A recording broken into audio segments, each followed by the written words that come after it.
Hello, and thank you for joining us today in our studies of 1 Samuel. Today we are in 1 Samuel chapter 15.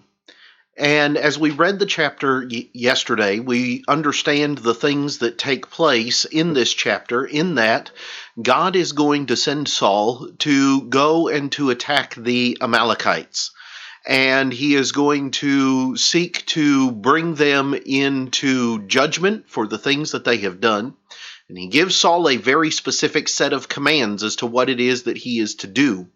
Saul is not going to obey those commands, and because of that, he is going to be told by Samuel when he returns that God is going to seek after another, one who is after his own heart, to be the leader of Israel, and Saul's kingdom will not persist beyond his time. And so, as we go through, I want us to look at some lessons from this particular chapter and this particular event. I want us to do so maybe a little bit differently than the way that we normally do, because this particular chapter is one that causes many people a great deal of difficulty and a lot of problems when it comes to understanding what is being done, what God commands, what right God has to command it, and why these things come to play the way that they do. Let me say at the very outset, I am not God. I have not the wisdom nor the mind of God. I was not there when these events occurred, and therefore I do not have all of the ability to be able to answer every question or to be able to ease every heart in regard to the things that take place in 1 Samuel chapter 15. But what I do want us to do is I want us to spend some time examining and looking at what we can know and what we do have, and give some possibilities as to why these things might have been laid out the way that they were.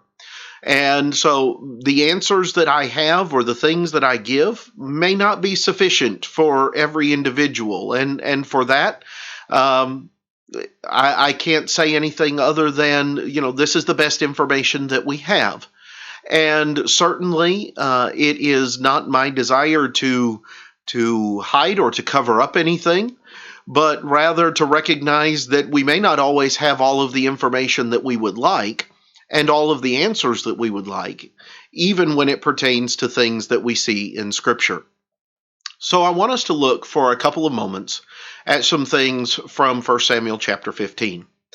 First of all, when it comes to 1 Samuel 15, we first see the mission that is extended. In verses 2 and 3, God is going to tell Saul through Samuel that I will punish Amalek for what he did to Israel, how he ambushed him on the way when he came up from Egypt. Now go and attack Amalek and utterly destroy all that they have, and do not spare them, but kill both man and woman, infant and nursing child, ox and sheep, camel and donkey. And of course, you have the automatic shock factor of what it is that is being placed at the hands of Saul and what is being required at the hands of Saul.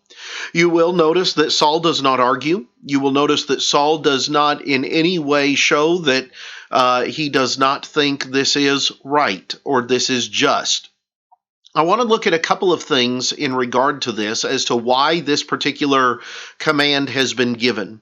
Number one, it is not expansionist on the part of Israel.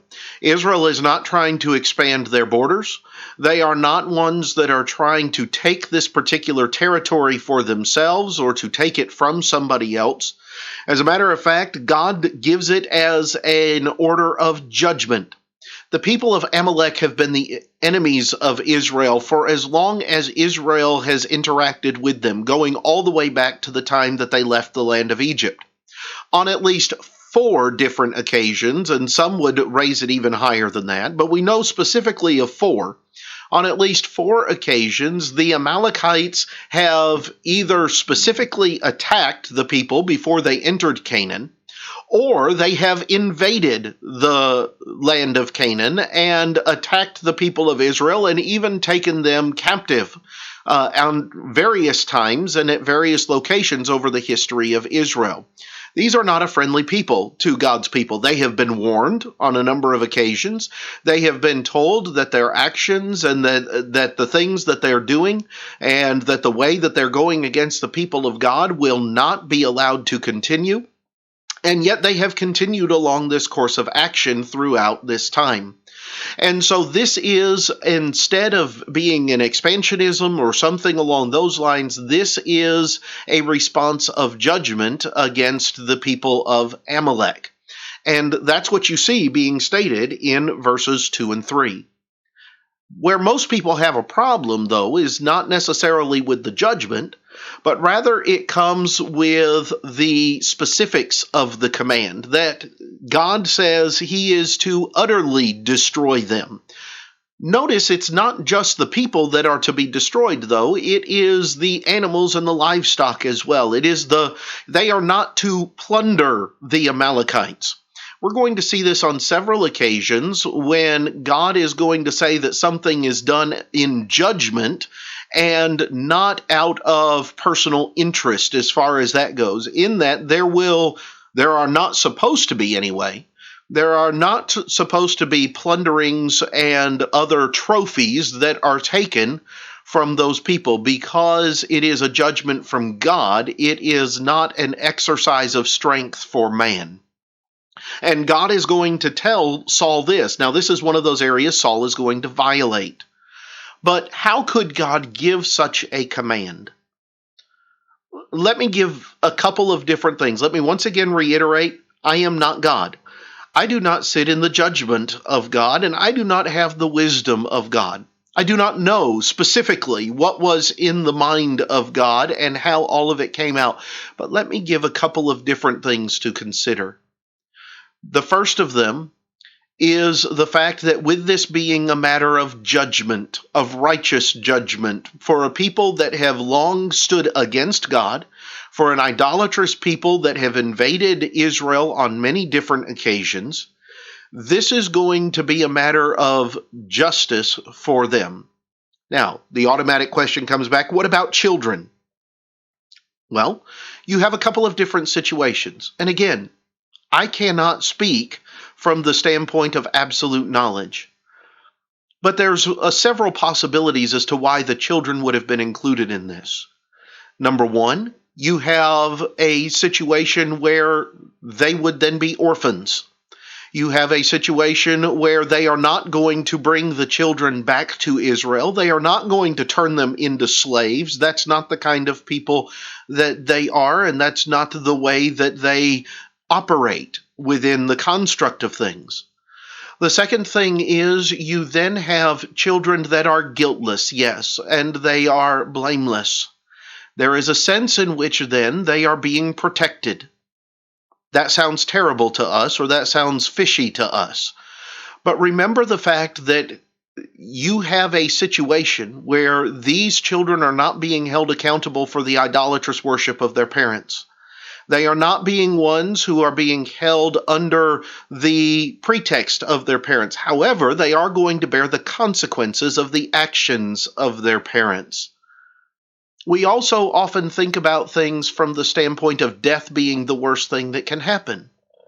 And yet when it comes to the life of the innocent, when it comes to the lives of children, death is not a sentence of condemnation.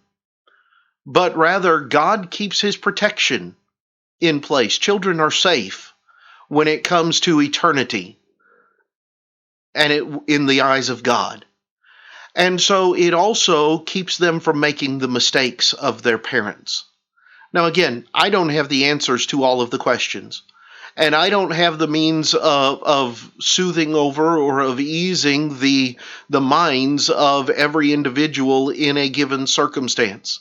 We also need to recognize that things in the world were very different in the time frame then and then from the way that things are now, and with the lives and the societies and things like that in which we live now.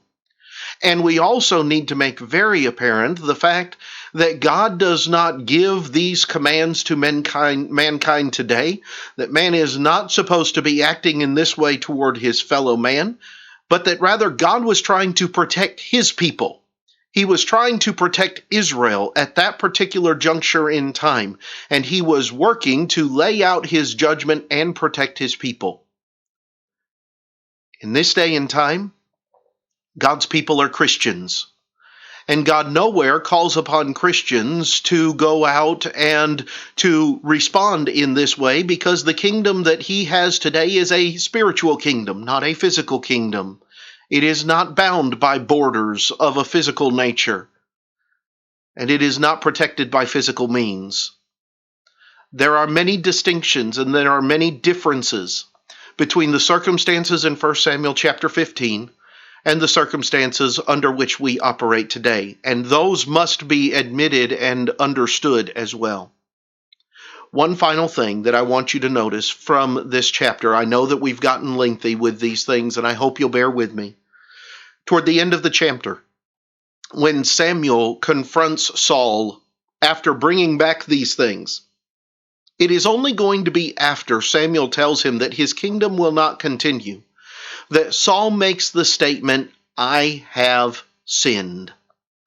Saul is going to admit that he has done wrong by allowing the people to bring back the animals, by bringing back Agag, the king, and by not doing all that God has commanded. And yet he's only going to make that admission once Samuel gives him the news that he is no longer going to be the one that God entrusts with the kingdom of Israel. Saul is willing to admit that he sinned, but he's only willing to do it after the consequences for him not admitting it have been laid out. We need to be sure that we're willing to admit our sin before that time comes. That we are willing to be those who are willing to fix the problems and to fix the failures that we have at a time before things have gone too far. Too often we wait until everything has fallen apart and we wait until everything has been taken away before we are willing to wake up and see what we should have done and try to make it right. And by then, it's too far gone in many instances. Let us take a lesson from Saul, and let us be ones who recognize when we have sinned and be willing to make the adjustments that need to be made and to make the changes that need to be made before they go too far. Thank you for your time. I know there's a lot more that we could talk about and a lot more that we could cover when it comes to 1 Samuel chapter 15. There are a lot more passages of Scripture and a lot more things that we could say in this regard, and I've tried to just hit some high points and hit some summaries to maybe give us some things to think about when it comes to this particular passage. And I hope that these are things that have been beneficial to you. Lord willing, next time we will come back and we will begin examining 1 Samuel chapter 16. But until then, have a great day.